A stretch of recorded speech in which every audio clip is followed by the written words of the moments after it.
Habari zilizotufikia hivi punde.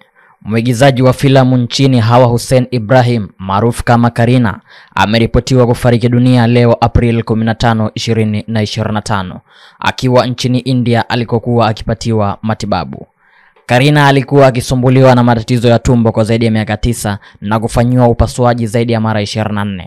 Februari 25, 2025 alisafiri kwenda India baada ya kukamilika kwa taratibu zote za safari na gharama za matibabu kwa msaada wa Rais wa Jamhuri ya Muungano wa Tanzania Daktari Samia Suluhu Hassan pamoja na taasisi na watu mbalimbali. Kabla ya kuondoka, Karina alitoa shukrani kwa wote waliomsaidia akionyesha matumaini makubwa ya kupata nafuu. Karina alitamba kwenye filamu kama vile Hukumu ya Ndoa, Kiu ya Kisasi, Usia wa Binamu na nyinginezo nyingi.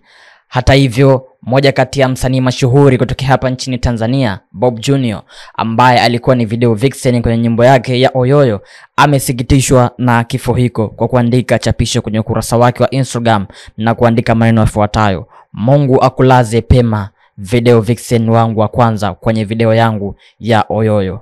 Hakika Bwana ametoa, jina lake lihimidiwe. Na Waislamu wanasema inna lillahi wa inna ilaihi rajiun. Sisi kama Kawabe Media tunaitakia pole familia pamoja ndugu, jamaa, marafiki na Watanzania kwa ujumla.